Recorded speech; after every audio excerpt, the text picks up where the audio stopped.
Bismillahirrahmanirrahim. Assalamualaikum warahmatullahi wabarakatuh.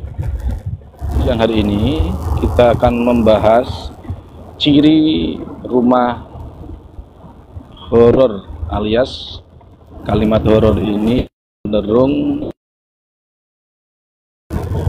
dan sering saya sampaikan, kita membahas jin itu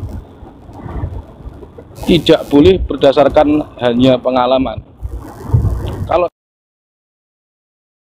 sekedar pengalaman itu kita boleh tidak percaya. Maka kalau membahas tentang jin itu harus berdasarkan nas. Kenapa?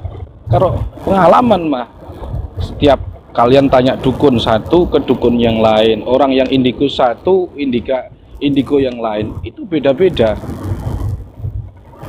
Nah, maka yang tepat adalah membahas penyakit gaib, gangguan gaib itu dari jin. Apalagi cek kodam, sahabat. Ini saya tadi lihat ada kalimat JRA-nya, tapi di situ ada akun cek kodam dan itu serius dia. Waduh, ini kok percaya. Jadi kalau kalian iseng-iseng aja, nggak perlu diyakini ya. Hati-hati.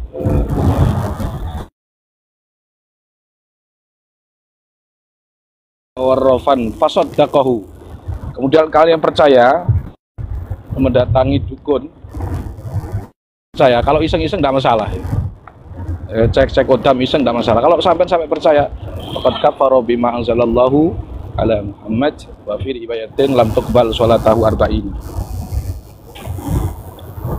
Kalian kalau nggak percaya, cek kodam itu antara satu orang indigo dengan indigo yang lain. Ada yang pura-pura saja karena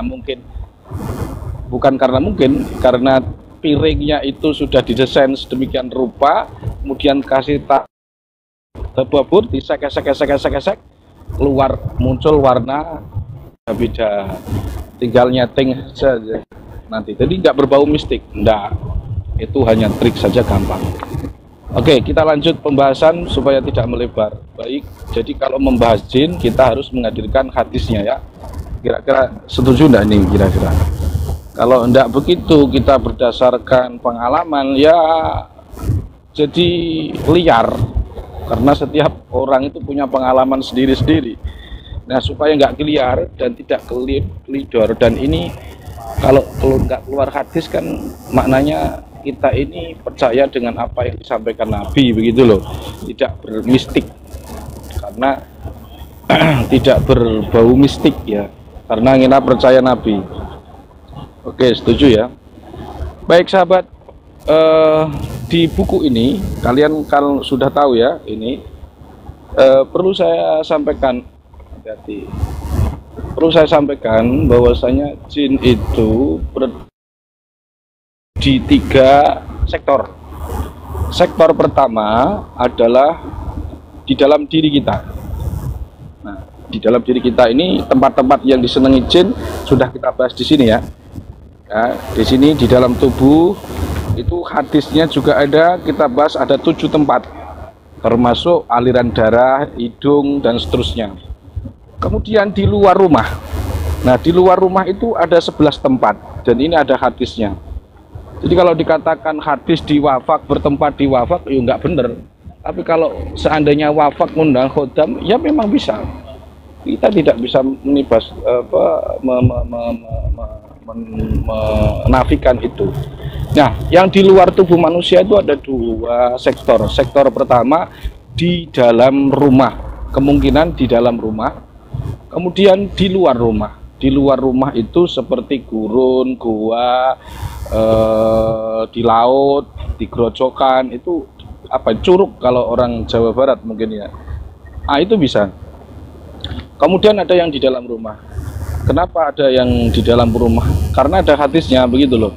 Jadi saya sih tidak, karena saya ini orang akademisi, jadi saya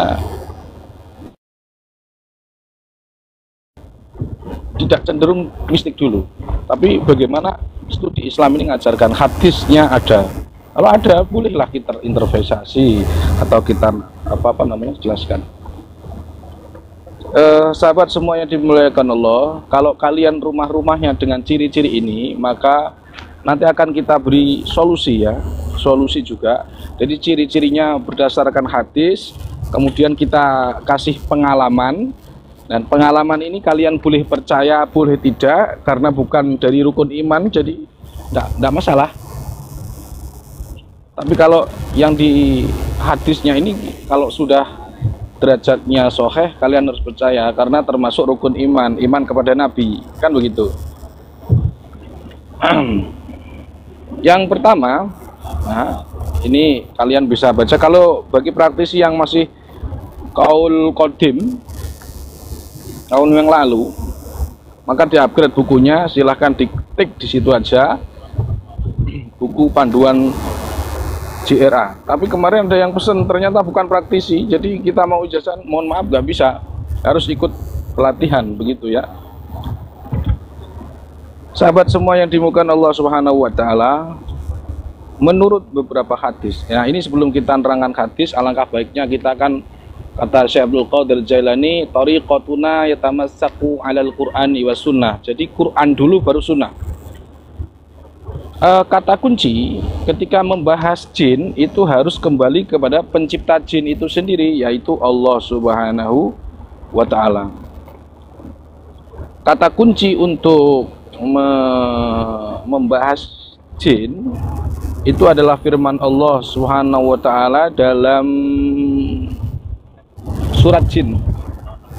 Wa annahu kana rijalum minal ins ya'uduna birijalim minal jinni wazaduhum rohaqo. Jadi ketika ada sekelompok manusia itu istiadah minta bantuan, monggo mbah, ya Allah mbah jenengan anu aku mbah berlindung kepada rijalum minal jins, jadi golongan bangsa jin, maka fazaduhum, mereka bangsa jin itu menjadi apa? Nambah-nambah dosa lan sesat. Artinya dia itu tambah senang, tambah kuat. Jadi ketika kita, kata kuncinya adalah ya'udun. Ya'udun ini minta perlindungan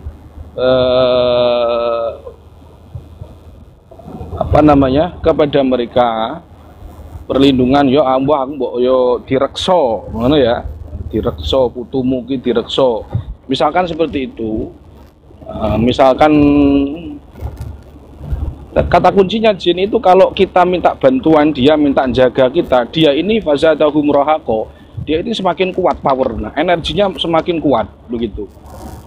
Dan nanti saking kuatnya dia ini bisa bertasakul dengan mantra-mantranya. Ini kebiasaan ya, kalian boleh percaya enggak? Itu energinya dari kuat, dari penampakan semakin banyak itu karena ya'uduna. Itu kata kunci pertama, jin kalau kita minta bantuan dia akan kuat. Tapi kalau kita nggak percaya, malah dia nggak ngefek, malah misalnya nggak ngereken ya, nggak respon, dia malah kecele. Nah, harusnya gimana sebagai orang Muslim kita ini ya'uduna kepada siapa? Kepada Allah. Kata siapa ya? Kata Allah, wa imma yang zaghannaka syaitanu naz'u fasta'id billah. Isti'adah ke Allah.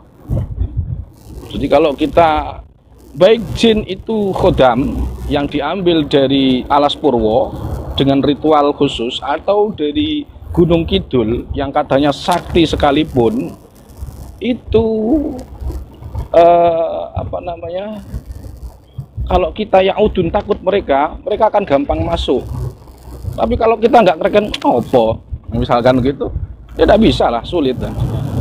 Makanya ada video saya nantang tidak hanya dukun santet, itu padahal saya maksudnya adalah contoh orang skeptis.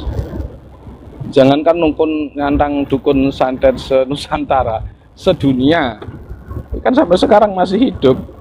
Nah ini mumpung ada Alas Purwo lewat, jadi tak singgung. Sulap hitam. Oke, kita naikkan dulu Alas Purwo. Tapi nyimak dulu ya, kita nggak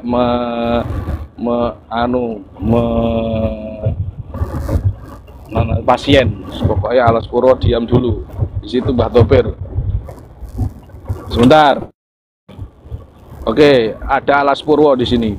Oh, ada Pak Umar juga Gus Umar dari Banyuwangi, sekarang di Sulawesi Selatan. Mbak Topir diam dulu di situ ya. Yang penting jagongan sama Mas Hermadi. Nggih. Nah, ben iso jenengmu ben iso terangkat lho. Aja kok akean bakul seruk kae. Ngaji yo kan. Kita lanjut. Sahabat, jadi di Quran ketika membahas jin itu isti'adah. Ada orang isti'adah minta ketika Mbak Dhofir minta bantuan jin Alas Purwo satu, nanti yang lain juga ngikut, dia merasa terus dia masuk kodamnya itu ke dadanya membisiki kamu ini sakti, kamu ini bla bla bla bla bla. Ya fazadahu muraku. Tapi kalau kita remehkan, nah apa ini? Insya Allah kita tidak istiadah kepada mereka, nah dia ini akan lemah. Nah, jadi cara kata kunci ngelawan jin itu adalah dengan melawan was-wasnya, melawan traumatik yang ditimbulkan, ilusi-ilusi, halusinasi pikiran kita itu harus kita lawan. Misal jin itu mengaruhi ke kamu agar kamu itu setelah mimpi, kan mimpi buruk tuh, rumahmu terbakar, maka harus ditafsiri sebaliknya, rumahmu mau dibangun, itu ngelawan setannya. Terus mimpi suamimu itu nikah lagi, oh berarti suamimu mau rukun gitu loh, mau membelikan kamu kalung gitu loh Bu Nurmanisa. Ngono kok gak paham, lah kok malah nangis turu. Bojoku rapi meneh, bojone Mbah Topir rapi meneh, ngipi Mbah Topir rapi meneh. Ya Allah mas, awakmu rapi aku rondo, kok saya kira rapi meneh, nangis. Lah wong dibujuki setan kok malah enak. Jadi kata kunci lawan jin itu adalah istiadah ke Allah. Kemudian kata kuncinya adalah kita melawan mereka, melawan dan tidak istiadah, istrinya melawan. Kalau melawan dengan senjata dia, misalkan dia senjata api, kita pakai air gitu, paham ya? Ayo hadirun, selanjutnya hadis yang menjelaskan tentang jin, yang dimana jin ini, kalimat jin yang saya maksud ini jin yang eksternal ya. Jin eksternal itu bisa jin yang di sekeliling kita, genderuwo, banaspati, kunyang, tuyul. Kemudian ada pula jin yang dijadikan untuk menjaga manusia, siluman harimau putih, leluhur, khodam leluhur yang menyerupai orang leluhur ya, leluhur kayak Joko Tingkir, kemudian Sunan Kalijogo, membo tasakulnya kepada waliullah kadang-kadang. Nah itu disebut khodam. Kita lanjut. Yang saya maksud di sini jin yang khodam ya, bukan jin jenis korin ya. Ini beda karena jin eksternal, jin itu bagi dua, jin internal bawaan lahir kita sampai mati ada namanya korin. Ada jin eksternal yaitu bisa dua kemungkinan, yang ini bisa karena faktor masuk syaitan, ketempelan atau sihir, atau ain. Dan ain itu ada dua, ain dari jin, ain dari manusia. Kita lanjut. Yang pertama yaitu ada minimal 4 tempat jin itu mau bertempat tinggal di rumah kita. Yang pertama adalah kandang unta, karena di Banyuwangi nggak ada unta. Nek irunge koyo irung unta ya akeh, banyak. Hadisnya mana? Ya tusallu la tusallu fi mabarikil ibil fa innaha minasyaiton. Wa sallu fi marabidil ghanam fa inha barakah. Jadi jangan kalian sholat di kandang apa itu jenenge? Kandang unta, karena sesungguhnya kandang unta itu tempatnya setan. Jadi kandang unta sama Nabi dinisbatkan tentang percaya tidak percaya ini dari Nabi, makanya kita percaya. Seandainya kalau nggak ada unta berarti di sini sapi. Nah bisakah sapi itu kandangnya ditempati jin. Ya suka aja, karena nggak ada sapi di sini. Hanya selain gonam ya, selain gonam. Karena sangat jarang itu kalau kita di Jawa itu sapi mendadak. Maaf, kamu cek lah. Kalau orang indigo lihatnya ada siluman apa namanya ulo, siluman ular, dia makannya pasti sapi. Sapi, pedet, pedet itu anak sapi. Tapi tidak mau, kambing itu jarang. Kenapa kambing itu jarang dimakan siluman? Kalau tasakulnya biasa siluman ular. Karena ya itu tadi, kalau Nabi mengatakan fa innaha barokah, kandang kambing ini berkah. Dan dagingnya kambing disukai Nabi. Nah itu loh. Kemarin kan saya sudah sampaikan ya, apa yang disukai Nabi pasti nggak disukai jin. Di jin itu, makanya kalau ada orang yang kandangnya sering ada mati, ya mati, kandangnya sapinya sering mati, kemudian kamu cek lampunya juga sering mati, diganti mati, nah, itu nanti kemungkinan, saya nggak ngomong, kamu nggak boleh yakin, tidak, nggak masalah, tapi kalau apa namanya, dijadikan kandang sapi, sapinya ada aja yang kembung, mati, kembung, padahal normal sapi itu sulit meninggal itu ya. Itu yang pertama, kandang unta.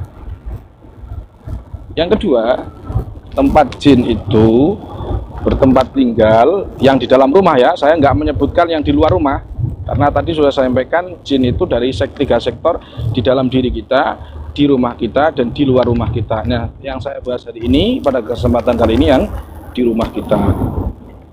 Bulu Kambah, kita nyampe Bulu Kambah. Yang kedua adalah WC atau Baitul Khala. Baitul Khala ya, tempat BAB BAK. Diriwayatkan dalam sebuah hadis, inna hadil khusyusya muhtadaratun, bahwasanya tempat pembuangan kotoran ini didatangi oleh muhtadaratun, itu ya bisa didatangi oleh bangsa jin. Fa idza atahadukumul khala, kalau kalian itu mendekati atau kalian mau masuk kepada Baitul Khala, toilet dan lain sebagainya, falyakul, maka sebaiknya kalian berdoa, Allahumma inni a'udzubika minal khubusi wal khaba'ith. Jadi ini di bab toharoh, di kitab-kitab sunan banyak ya. Nah, indikasinya apa? Nah, jin itu kan suka yang kotor. Makanya kamu harus ingat ciri-ciri jin itu. 1, lembab. 2, kotor. Itu paling suka. 3, sepi. Saya ulangi, 3, sepi. Karena kalimat jinun itu pasti konotasinya pada sesuatu yang sembunyi. Jannah, janin, jin. Itu lembab. Apa nanti? Lembab, sepi, kotor, bau, kotor sama ya. Nah, seperti itu. Tadi rumahmu ini hindari dari ini, lembab, sepi, kotor. Itu yang kamu harus hindari dari rumahmu.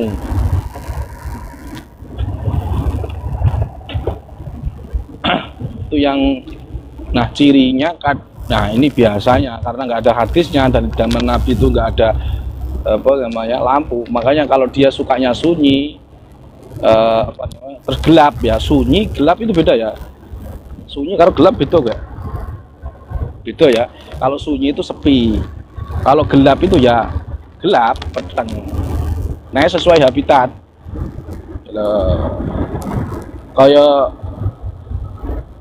Kayak ini loh habitatnya Mbah Doper ini kan ya hiburan.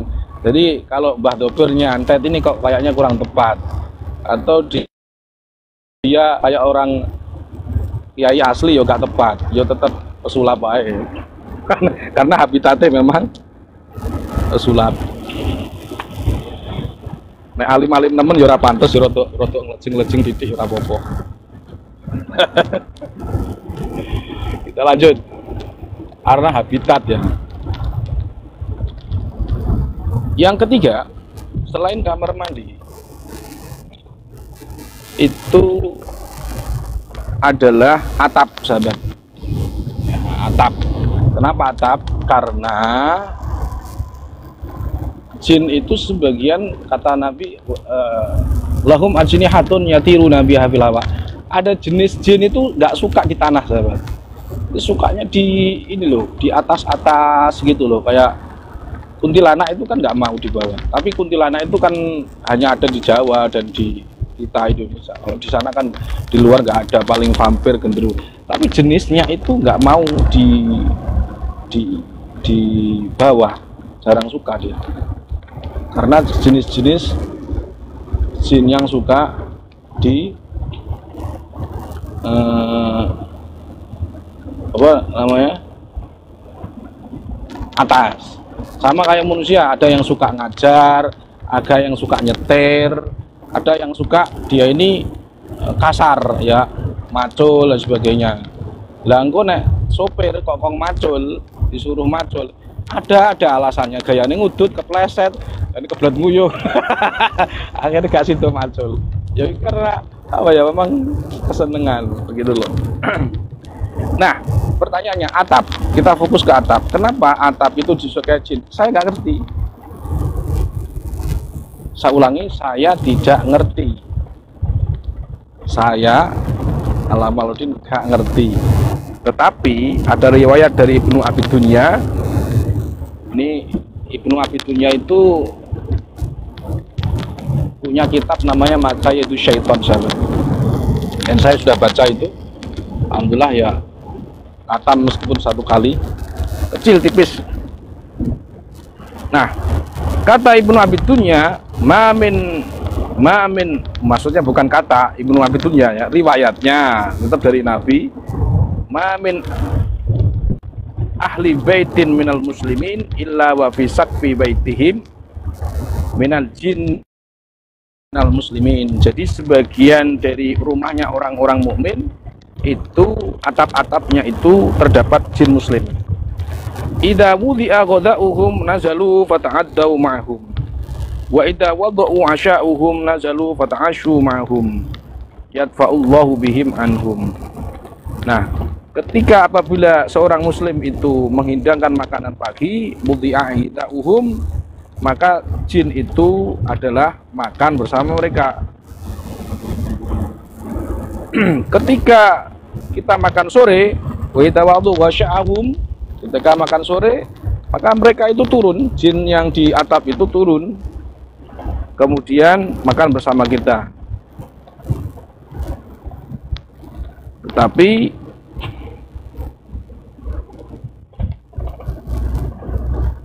Allah melindungi, yadfa'ullahu bihim anhum, ketika kita makan. Jadi perhatikan kalimatnya, ketika kita makan pagi sore, sahabat semua yang dimuliakan Allah, pagi sore itu standarnya orang mukmin.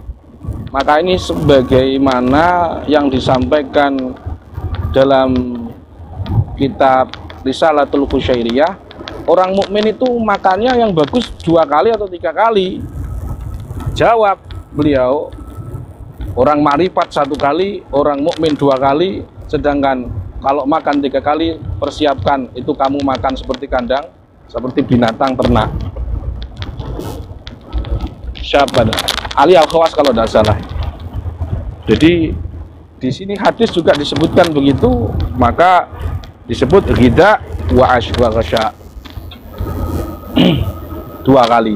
Nah, ketika kita makan ternyata jin itu suka ngikut, sahabat. Nah, tapi kalau kita isti'adzah kepada Allah, maka setan itu apa? Fayadfa'ullahu bihim. Allah menolak mereka mengganggu kita. Apa namanya? Apa resikonya ketika jin itu ngikut? Pertama, kita nggak kenyang.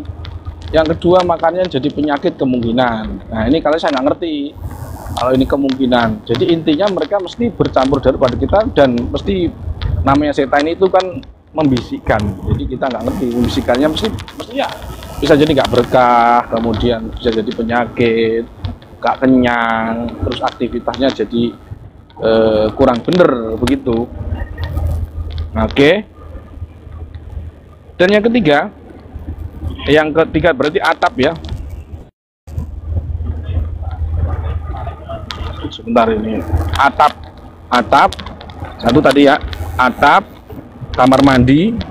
Makanya kalau kalian sering saya tanya itu di tulisan yang interview JRA formulir ke-10 itu ada kalimat, adakah pernah suara-suara aneh? Perhatikan di sini, kalau khodam santet itu dia posisi khodamnya itu di dalam rumah dan dia di dalamnya itu, sehingga seolah-olah ada letusan duar gitu. Tapi sebenarnya posisinya dia sudah di dalam itu, sudah di dalam rumah. Tetapi kalau di sini kan minal jinni minal muslimin, mungkin jin-jin muslim di atasnya sebuang, tapi nggak ganggu. Tapi kalau khodam santet kan makanya kalau ada khodam santet masuk ke rumah kita itu bunyi di atap kita itu kan kayak ada pasir atau ada letusan duar. Kalau itu asli, jin asli paling cuman begini, tek tek tek tek. Tapi kalau santet itu udah letus duar atau kayak pasir ya. Nah itu cirinya. Dan nanti ada cirinya kalau dia nyenggol kita, maksudnya kalau ada jin nyenggol kita itu bisa dilihat, ini santet kah atau khodam orang tua kah atau kita ketempelan kah. Nanti di akhir pada ngaji kita kali ini akan saya terangkan. Intinya gampang, kalian nggak perlu takut, biasa aja. Barang siapa yang takut pada jin maka sudah dipastikan dia korban film Susanto. Susanto Susana. Oke, seperti itu. Yang selanjutnya sahabat semua yang dimuliakan Ipin Upin, termasuk Mbah Topir radhiyallahu anhu. Apa sih menurut Nabi di rumah kita ini dia suka di mana? Yang selanjutnya sama seperti sebenarnya di kitab Ahkamul Marjan juga Ahkamul Marjan fi Ahkamil Jan ada, di Makayidu Syaiton juga ada. Tapi nggak bawa kitabnya. Yang keempat, jin itu kalau masuk ke rumah kita dia ini suka tempat yang kosong, ruangan kosong, contoh gudang ya kan, kemudian garasi, nah seperti itu, atau anak kita yang di pondok, dengan catatan itu jin asli. Tapi kalau khodam santet ya nggak mau, dia pasti nyerang penghuni rumah. Ya beda lah, beda level, maksudnya beda motivasi. Khodam santet itu justru kan yang ngejar yang targetnya. Kalau jin asli, khodam asli, jin asli rumah, maksudnya nanti kasusnya akhirnya ketempelan itu dia tempat-tempat kosong. Mana dalilnya? Kok jin kok semua tempat kosong? Ini dasar orang haluisme. Misalkan ada yang ngomong bacakan hadis panjang banget. Kalau dia betah dengarkan hadis, kadang-kadang belum dibacakan hadis sudah nolak dia. Unna ma'a Rasulullah sallallahu alaihi wasallam data lailatin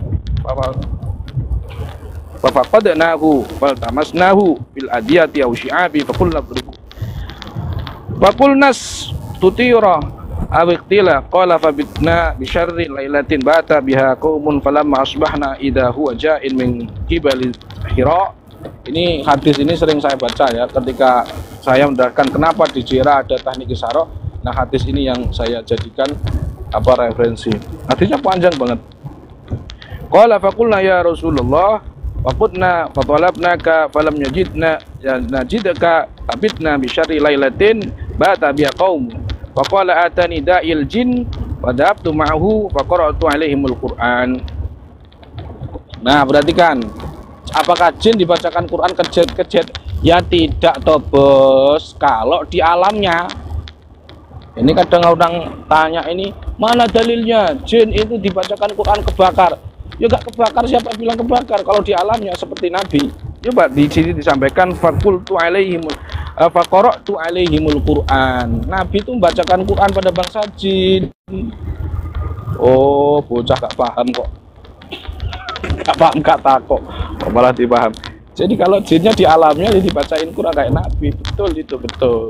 Jadi kita nggak bisa membantahnya, memang betul. Tapi kasusnya kalau di ruqyah itu beda. Kasusnya itu jinnya sudah di tubuh, artinya dia keluar habitat.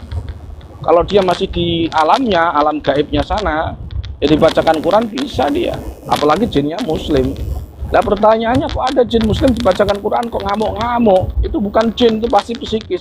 Ya enggak gitu doang, ya sama aja. Manusia dibacakan Quran senajan dia muslim, kalau speakermu pakai speaker horek apa? Mic horek. Apa itu? Sound horek. Ya tetap ngamuk kamu. Artinya ketika kesurupan jinnya muslim kamu bacain terlalu kenceng. Ya ngamuk sama saja. Oke.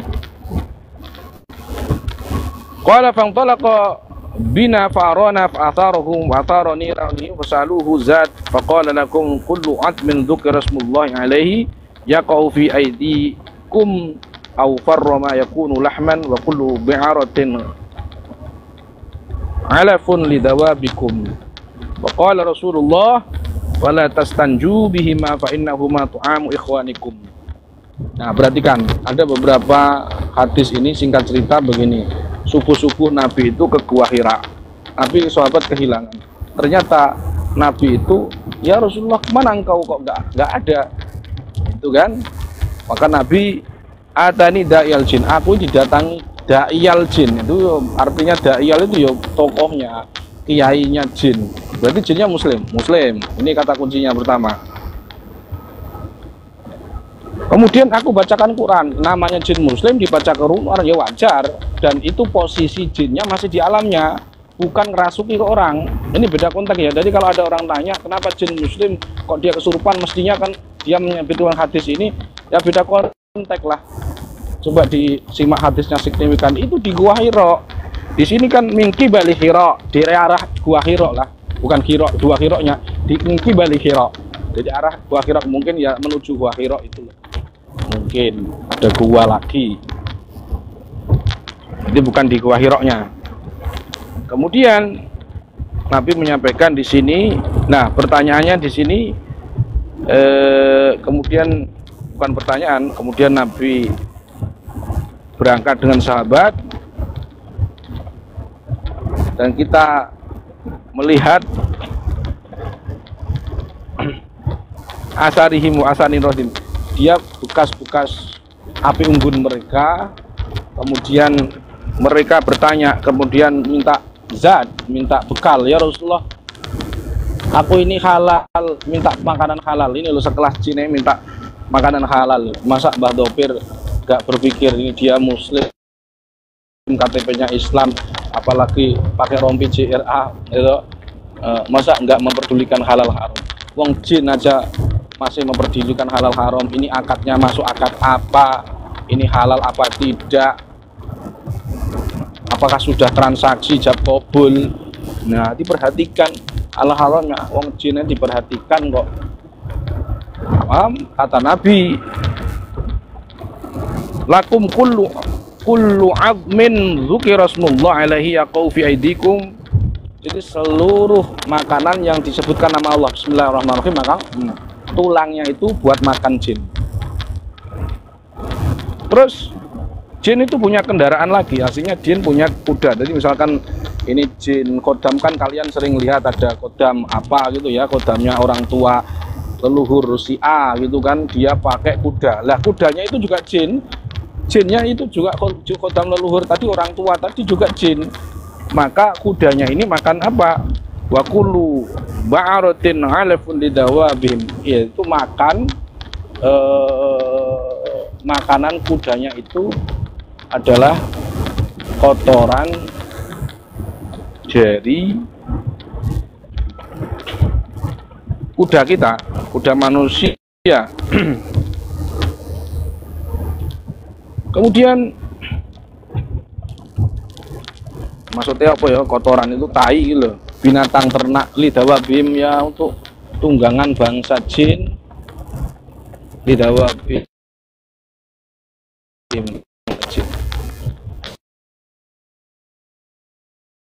kita adalah mingki bali hiro, jadi tempat kosong itu berpotensi disinggahi jin. Ini yang keempat ya. Jadi kalau saya ringkas, mohon maaf, kalau berdasarkan hadis ini ada 4 tempat yang disukai di rumah kita, yaitu 1 kandang unta, atau kalau sekarang mungkin kita kandang sapi, tapi dia tidak suka kandang kambing, nggak ada bos. Yang kedua adalah kamar mandi. Yang ketiga atap rumah kita. Yang keempat adalah tempat kosong. Makanya ibu-ibu yang ditinggal rumahnya seminggu itu kalau kasurnya mau ditiduri biar nggak lindian, kamu pakai sapu lidi, bacakan bismillah atau ta'awud bismillahirrahmanirrahim a'udzubillahi minasyaitonir rajim, gepuki, digebuk-gebuk buk gitu biar nggak lindian, nggak mimpi buruk. Nah, seperti itu. Jadi kesimpulan yang ingin saya sampaikan itu menurut riwayat hadis, tempat kosong bahkan ruangan yang di kitab Makai itu Siton ditambah ya kasur, sahabat. Kasur yang tidak kita huni itu berpotensi disukai jin. Ya, disukai jin. Mohon maaf. Aduh, ini lucu.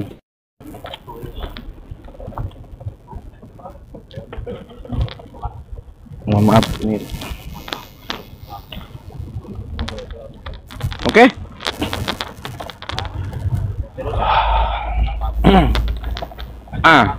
Terus aktivitas. Sekarang aktivitas apa kita yang sering diganggu jin? Pertama, kita mau tidur. 1. Kita mau tidur. Karena apa? Karena virus tadi hubungannya. 2, ketika kita buang hajat.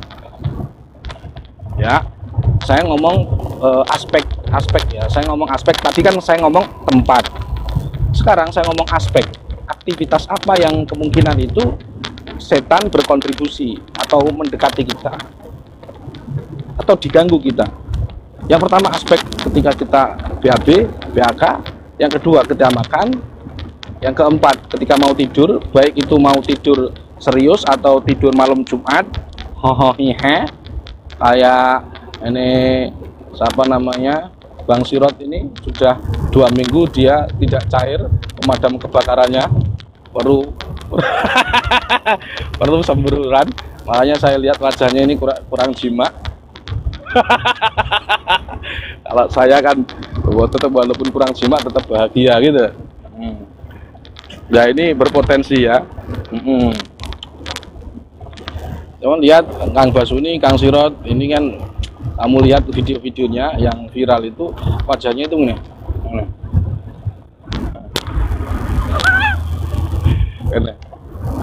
Ini tanda-tanda orang kurang jimak, sahabat. Waduh. Lah. Jimak takdim. Nah, itulah. Nah, Kang Basuni kurang pol. Nah, wis ngono kuwi. Oke, itu aktivitas. Yang ketiga, ketika masuk rumah, keluar rumah, sahabat. Ini ditulis ya, atau diingat-ingat lah. Ketika mau BAB, BAK, mau makan, kemudian makan pagi sore, dan makan kalau 3 kali itu menurut ulama sufi itu hewan ternak itu, bukan orang mukmin. Orang mukmin ini 2 kali cukup. Kecuali kalau tahlilan, nah ya ini mangan tok. Mbak Toberi tahlilan isu awan sore bengi.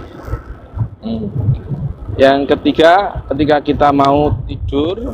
Yang keempat, ketika kita mau keluar rumah, sahabat. Masuk dan keluar rumah. Kenapa? Nah, disampaikan dalilnya tadi, kalau mau makan sudah dalilnya tadi, mau tidur dalilnya berhubungan dengan virus. Yang ketika kalau mau masuk rumah, mana yang menunjukkan bahwa setan mengganggu di waktu itu? An Jabir an Nabi sallallahu alaihi wasallam, idza dakhala ar-rajulu baitahu fa dzakarallahu ta'ala inda dukhulih wa inda ta'amih qala syaitan la mabita lakum wala asya. Jadi kalau kita ada seorang masuk rumahnya menyebut asma Allah, Allah, ya kan? Bismillah maksudnya, maka saat apa? Saat masuk, inda dukhulih wa inda tu'amih, ketika makan, qala syaitan, maka jin setan la mabita lakum wala asya. Dia mengatakan bahwasanya tidak ada tempat bermalam kita, tidak ada makan bagi kita. Ini nggak dapat makanan, dia kurus-kurus, setannya kurus-kurus. Kita kalau Mbak Topir di alas purwoe lemu obesitas malahan. Kupune gede-gede. Kalau temennya Mbak Topir dikani menyan, dikani opo. Ya, oke, lihat. Terus selanjutnya ketika kita mau keluar rumah, nah ini sahabat-sahabat tentu ngerti, terutama yang sering nangani pasien ya. Kalian itu keringetnya itu residu energi di keringet itu bisa dibaca jin itu dengan cepat ya. Nah, dengan cepat banget, dia itu penciuman lebih tajam daripada penciuman babi ngepet.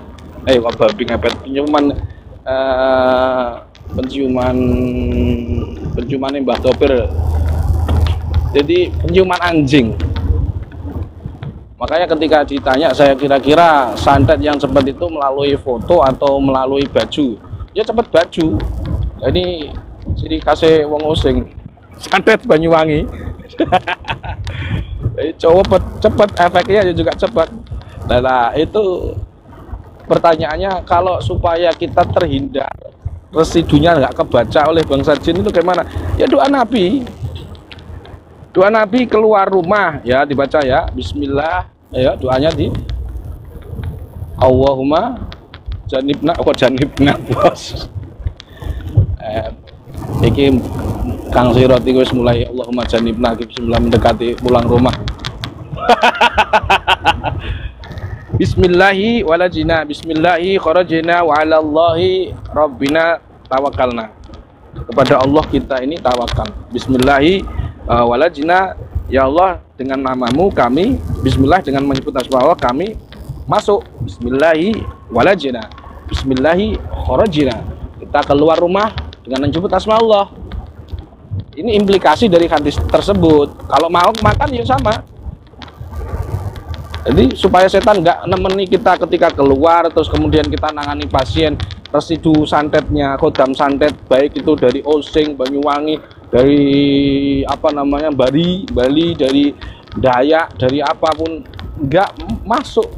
Dia mencium rumah kita, kemudian menanam bukul secara metafisik. Gimana caranya? Gampang aja, baca Bismillah. Nggak perlu pagar-pagar rumah, karena kemarin saya sampaikan ya, pagar rumah itu sinkretisme, jadi kepercayaan, dinamisme, aliran-aliran kepercayaan, dinamisme dan ateis, animisme. Maka kalau Islam diajarkan mageri rumah pakai sesuatu yang permanen, hati-hati, itu ada kodamnya nanti, hati-hati, karena itu kan sankretes itu permaduan ajaran, bukan akulturasi. Sankretes itu sudah madukan langsung, diterapkan jadi satu, bukan akulturasi.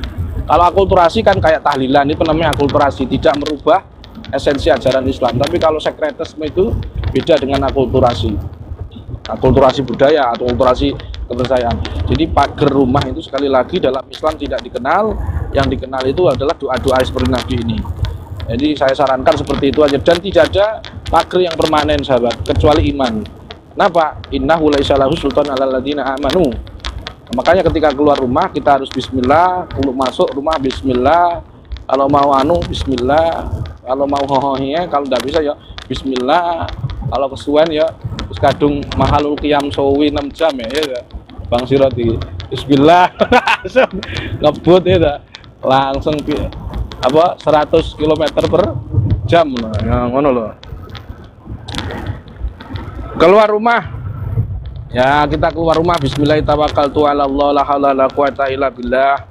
Maka kata Nabi dalam hadis sahih riwayat Abu Dawud, setan itu kalau kita baca bismillahirrahmanirrahim, ala Allah la haula wa la quwata illa billah, itu Adapun bismillah majriha itu tambahan saja sahabat, seperti Allahumma inni a'udzubika an a'udzulla auzalla audlima itu tambahan saja. Tapi yang jelas harus menyebut asma Allah. Kata Nabi, yuqalu lahu, setan mengatakan kufita wa quita wa tanahha anu syaitan.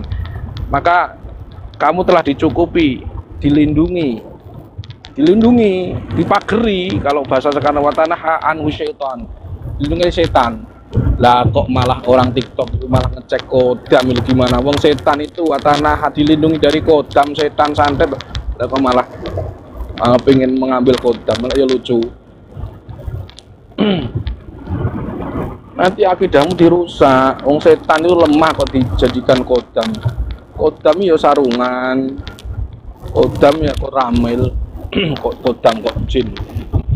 Orang lemah kok dijadikan penjaga, lucu orang-orang ini. Jadi waras ora. Kalau orang waras ya nggak pakai kodam itu. Orang waras. Ya begitu ya. Maksudnya berpikir waras. Soal setan itu lemah. Inna kaida syaitani kana dhaifah. Lah ngapain jadikan penjaga kok lucu. Kadang ngerotok gregeten karo orang saya. Oke. Saya kira itu sahabat. Nah, sekarang solusi. Nah, solusinya gimana? Solusinya atau kesimpulan praktis ya, kesimpulan praktis itu ya biar cepet. Rumah yang ada tanda-tanda rumahmu horor, angker itu satu, sering suara terdengar aneh, langkah-langkah, duk duk duk, la la la la la la la la la, atau meledas, duar, atau kayak pasir. Nah nanti lihat, kalau keluhanmu cuman pusing tanpa kaki kram, saya ulangi, ini kadang-kadang orang-orang nggak paham. Kalau keluhanmu cuman sekedar pusing tapi tanpa kaki kram, kadang-kadang sampai punggung, gitu, tapi tidak diiringi kram, itu berarti setan di situ itu sudah lama bertempat tinggal di situ. Oke, gampang toh? Nah, kalau ada suara aneh, meletus, percikan, kemudian ada ini, kemudian keluhanmu sekeluargamu, saya ulangi, keluhan dirimu dan keluargamu itu di kepala pusing, punggung berat, kakinya kebas. Oke, dan semuanya dengar itu, maka itu khodam yang masuk, jin yang masuk, itu khodam santet. Bisa 3 ya, saya ulangi, bisa 3, khodam 3, tapi intinya sihir. Pertama, ada sihir dari orang lain. Kedua, ada pagar rumah, khodamnya sudah masuk ke kamu, makanya reaksinya sihir. Yang ketiga adalah sihir tumbal, yakni posisinya tumbalnya ditaruh di tengah-tengah rumah. Nanti pusing, berat, dan kakinya kram, seperti itu. Yang kedua, mimpi buruk. Mimpi buruk ini seperti banjir, kebakaran, dan seterusnya. Kalau di rumahmu sering ada yang mimpi buruk, dan itu dari setan. Kata Nabi, ar-ru'yatu shalihah minallah lakum min syaitan. Mimpi buruk dari setan. Nah maknanya di ranjangmu itu, terus gimana Gus Magri? Pikiranmu jangan dipageri, wong di rumahmu ada setan, kok mikirnya yang ngusir dulu, kok dipageri. Jadi jangan kamu takut, biasa aja. Kalau kamu takut, kamu salah tindak. Biasa aja. Nanti kita akan insya Allah ajarkan, terutama yang di sini mau tetap stay tune. Menghajar setannya itu gampang, nggak usah khawatir, biasa aja. Kodam yang masuk tadi itu nanti sudah saya jelaskan ya. Terus Gus, kalau orang lain gimana? Saya nggak peka. Walaupun kamu nggak peka, nggak butuh peka untuk deteksi setan, nggak butuh peka, nggak butuh sakti, nggak butuh ritual. Cukup kamu percaya ucapan Nabi. Yang ketiga, lampu sering mati sendiri, belum ada setahun ganti. Kok mati setahun ganti, akhirnya males. Ya wes gak diganti-ganti. Yo setan malah seneng kalau nggak diganti. Yang diganti dimatiin tujuannya menakut-nakuti ya. Lah kok kamu malah dibisiki males gak diganti, akhirnya ya peteng. Yang keempat, suasana nih gak nyaman sahabat, panas, gak tentrem ngono. Kadang-kadang diikuti duit sering hilang, sering apa iku jenenge, totalan sering, totalan nih loh, totalan duit sering selisih, sering cekcok. Karena setan itu yuridu syaitanu ayyuki'a bainakumul adawata wal baghdha. Kodam santet itu sering membuat kita itu apa namanya, suka marah sama istri, yang endingnya adalah gugat cerai. Kadang suami gugat cerai. Nah kayak kemarin kita di Labura itu baru kejadian. Lu nikah sudah 2 kali. Yang pertama meninggal, yang kedua ini ngegugat cerai baru seminggu. Ternyata setelah kita lakukan proses interview dan diagnosa, memang ada sihirnya. Di khodamnya itu membuat yufarriquna bainal mar'i wa zauji. Jadi panas padahal pakai AC. Gerahnya nggak wajar padahal sudah ada ventilasi. Itu mengindikasi. Yang kelima, penghuni rumah itu sakit-sakitan. Nah ini kalau sakit-sakitan lihat dong. Kayak kemarin ya, orang asam lambung, ternyata ada indikasi sihirnya. Nggak ada yang tahu. Ada, pertama saya begini. Ada orang itu dari Lampung sana, saya mampir ke Lampung. Dia punya rumah makan. Saya ya, ayo kita obati ibu ini. Ibu ini sudah pernah diruqyah, sudah Gus, sudah pernah diruqyah, sembuh enggak? Yang ruqyah itu divisi ruqyahnya JRA di situ. Belum Gus, sakit apa? Asam lambung. Kok tahu kamu asam lambung? Jadi dokter. Terus ada non medisnya? Nggak tahu. Ya gimana sih? Kamu pakai rompi kok nggak tahu itu bos. Gregetan, makanya update terus keilmuannya. Baik di TikTok, di YouTube yang saya sampaikan, karena nggak cukup ilmu ruqyah ini hanya cuma 1 hari. Waduh gimana bos, kamu ini ngobati pakai Quran kok nggak mempengaruhi sifat itu loh.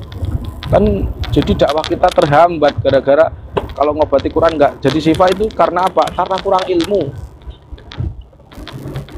Kali Quran itu akan jadi sifat kalau pakai ilmu. Singkat cerita, saya diagnosa ternyata ada unsur sihirnya. Kenapa? Salah satunya pemicunya ya yang saya sering terangkan, lampu mati, kemudian ikannya juga mati dan seterusnya. Nah salah satunya adalah penghuni rumahnya sering sakit-sakitan. Dulu katanya asam lambung, sekarang vertigo, sekarang lagi katanya lagi penyempitan apa itu, plek paru-paru dan seterusnya. Jadi sering sakit-sakitan. Jadi khodam, karena dia ini setan, cara kerjanya yajri majrad dam, maka ya pasti ya pindah-pindah. Nah terus kalau itu buhul sihir itu gimana? Kalau itu terbukti santet gimana? Ya gak boleh diruqyah dulu dong. Wong santet kok diruqyah? Santet itu cari buhulnya dulu. Jangan meruqyah sembarangan. Kadang-kadang saya ini agak mana bos? Keluar. Kamu ngerti? Lokasinya roh?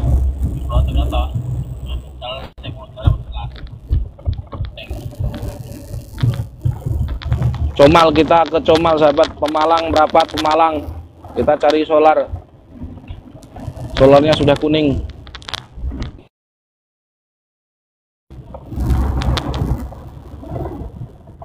Oke, penghuni rumah tanpa ada sebab medis, jadi kadang-kadang nggak ada medisnya sih, kakinya kebas. Jadi sekali lagi didiagnosa dulu. Kalau ada unsur sihir, jangan berpikir ruqyah. Sihir kok berpikir ruqyah? Kalau ada unsur sihir itu pikirnya buhulnya lo ditemukan dulu. Jangan ruqyah. Lah ini sudah teman kita itu ternyata kena sihir, saya diruqyah terus muntah-muntah terus sampai dia malas ruqyah. Ya iyalah, nggak sembuh-sembuh. Karena salah fokus. Oke, selanjutnya 6. Solusinya bagaimana? Karena ini sahabat, rumahnya tidak dibacakan Quran, tidak ada zikir, makanya kemarin endiang saya suruh ini harus ada sholatan. Ada sholatan, tempat sholat, rumahnya Indiang, harus wajib kalian Mbah Iyan juga rumahnya harus ada tempat sholat. Jangan gazebo cuma nongkrong buat mancing ikan, nggak ada musolanya. Harus ada musolanya. Ini juga Afgan, rumah kok nggak ada musolanya itu loh. Yang berkahi loh. Ru'yah wajib rumahnya ada musolanya. Oke. Alhamdulillah kalau sudah. Topik akbar juga begitu. Harus ada musolanya. Rumahnya siapa yang tak absen? Rumahnya nggak ada musolanya. Berupiah kok. La taj'alu buyutakum maqabir. Jangan jadikan kuburan. Rumah kok kayak kuburan. Jangan kok mikir job loh. Kita ini dakwahkan Quran sifat, bukan proyek. Job kayak kemarin itu orang di Sidoarjo itu. Rupiah kok ditarget itu. Nangani santet sehari 3 tiba-tiba kesurupan jin Cina. Bingung. Saya cek sholatannya di nggak ono sholatannya, ya Allah bos. Sholat harus ada musola. Mau rumah kok nggak ada musola gimana? Ya, orang Islam atau orang untuk apa sholat sunnah? Ya bos, musola di rumah. 1 untuk sholat sunnah, 2 untuk sholat istri. Begitu. Sholatnya di mana? Di masjid. Laki-laki kok di rumah bos. Oke, yang selanjutnya harus dikir ya. Dikirnya di situ di musolanya itu bisa. Yang ketujuh, di mana sih tempat setan itu? Ya, mana tadi? Sudah ketujuh ya? Ketujuh ya. Kamar mandi. Kenapa kamar mandi? Karena kata kuncinya gelap, lembab, kotor. Itu ya. Apalagi mandi nggak pernah dibacakan, nggak pernah masuk WC, nggak pernah baca doa. Nah, tandanya gimana ya? Gampang lah tandanya. Kadang-kadang ya tergantung. Ini kalau jinnya jenis air, jin wasyayatina kullabanna wa ghawas, ini agak lebih bahaya. Kalau sekedar kuntilanak, banaspati itu gampang. Dia kan nyerangnya di daerah dada. Kalau ketempelan ya, bukan santet ya. Itu daerah dada sama kepala.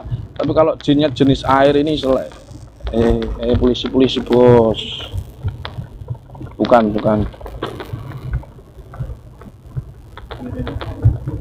Ndi Kang? Tenang kok gak? Maaf sih lah, gak lali kok. Oke, yang salah bacaan Quran. Terutama lillahi ma fis samawati wa ma fil ardh wa in tubdu ma fi anfusikum ila akhiri Al-Baqarah 3 ayat terakhir. Yang ke-8, ini di praktek santet sahabat. Nah, kalau kamu rumahmu kamu taruh jengklot misalkan ya kan. Oke, ini teman-teman yang dukun ya. Saya hanya mengingatkan teman-teman yang dukun suka nyandeti temennya, baik itu atas nama ilmu hikmah atau apa saja. Kamu pakai khodam, terus kamu ciri dukun ini gimana? Punya ruangan khusus yang nggak boleh masuk, itu ciri khas. Kalau kamu punya suami bu, kalau suamimu nggak boleh masuk, terus tempatnya gelap, wis alamat itu. Maka nasihat saya kepada orang-orang yang pakai khodam seperti itu, ingat kamu mati, khodammu masih hidup bos. Iya kalau anak-anakmu kuat, kalau anakmu nggak kuat itu junun, gendeng. Itu yang pertama. Yang kedua, kamu nggak bisa ngontrol setan. Kamu masih muda bisa kamu komunikasi perintah-perintah khodam. Tapi kalau kamu tua nanti, ini nggak bisa bos. Gimana ceritanya kamu mau kamu tangannya gerak sudah stroke kok mau ngasih minyak ke khodammu gimana? Aneh. Makanya kasihan tuh anak cucumu nanti kalau kamu pakai khodam buat nyandati orang itu. Khodamnya apalagi darah penariknya itu banyak, itu mah kasihan. Itu anaknya ya umpama dimasuki di rahim ya sulit dapat keturunan, umpama di kepala juga terlalu banyak juga dia stres. Gak ada ceritanya orang yang dimasuki khodamnya dirimu itu terus rumahmu damai, ini nggak ada. Yang ada itu kalau nanti kamu khodammu terus misalkan kamu pindah rumah itu sulit dibeli. rumahnya diangker karena kodamnya terlalu banyak. Oke, saya hanya menasihati teman-teman saya yang Islam yang kepleset ke dunia persantetan dengan mengatasnamakan agamanya Anda di tetangga.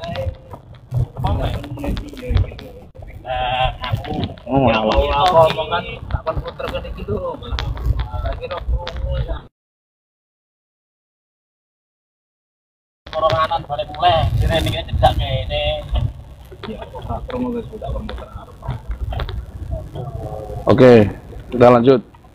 Jadi kalau rumah pernah dibuat tempat klinik sahabat, kemudian buat nyanteti tetangga, teman, belajar meditasi, adalah nyanteti tetangga, nyanteti teman, terus tanding jarak jauh. Nah itu nanti seandainya kamu pasienmu sudah sepi ya, ini saya hanya sampaikan ke teman-teman yang senang di supranatural itu aja. Itu nanti sulit dijual, dan yang punya sulit dijual terus angker. Kenapa? Karena pernah dibuat praktek.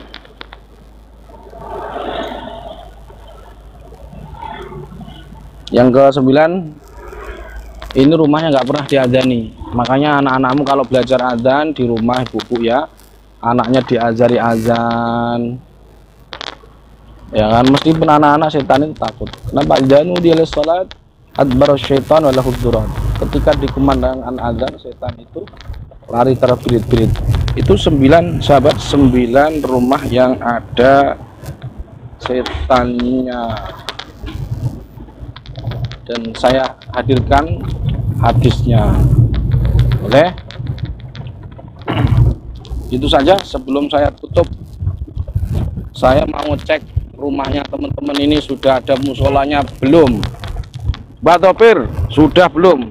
Ini tamu saya, Mbak Topir ini. Rumahmu ada musolanya enggak?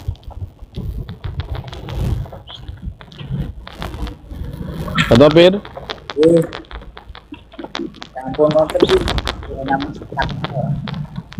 Rumahmu ada musolanya atau seruk? Seruk atau musola? Seruknya buat saya ini Mbak Made nih. Akun ada. Lama cuma musolanya ada ya? Iya. Oke teman-teman, terima kasih. Saya ini masih di Pemalang, mau nyari pom bensin karena sudah habis solarnya. Sebelum Taufik Akbar ini musola ada di pesantren Bahlul Ulum. Ya lah bos, musola itu di dalam rumahmu. Itu istrimu kok di dalam luar rumah musola. Di dalam rumah ada musolanya. Kalau di luar itu buat santri. Untuk derek, nggih. Ayo, grosir ada musolanya ndak ini? Rumahmu ada musolanya ndak? N2 grosir. Aziz, kan rumah saya tuh. Gak bisa bos. Lah istrimu gimana kalau mau sholat? Harus di dalam rumah. Mbak Jenggot nggak ada itu musolanya. Apa Mbak Jenggot? Sekalian pun Bati Lombok kok gak punya musola. Kang Zaki punya musola ndak? Oh ya alhamdulillah. Seno Aji punya musola ndak di dalam rumah?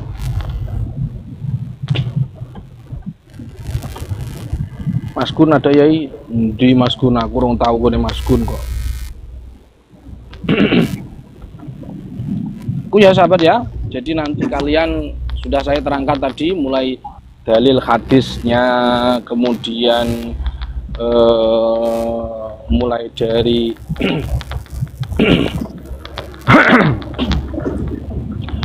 ketika jin masuk itu jin jenis apa, apakah dia ini jin asli situ atau kiriman. Kalau kiriman itu kiriman yang mana, apakah itu tumbal dari orang tua kita bisa ngecek tanpa harus sakti, tanpa harus kita belajar ilmu supranatural, bisa. Cukup simak, sering simak di sini, oke? ada Gus. Subhanakallahumma bihamdika asyhadu an la ilaha illa anta astaghfiruka wa atubu ilaik. Assalamualaikum warahmatullahi wabarakatuh.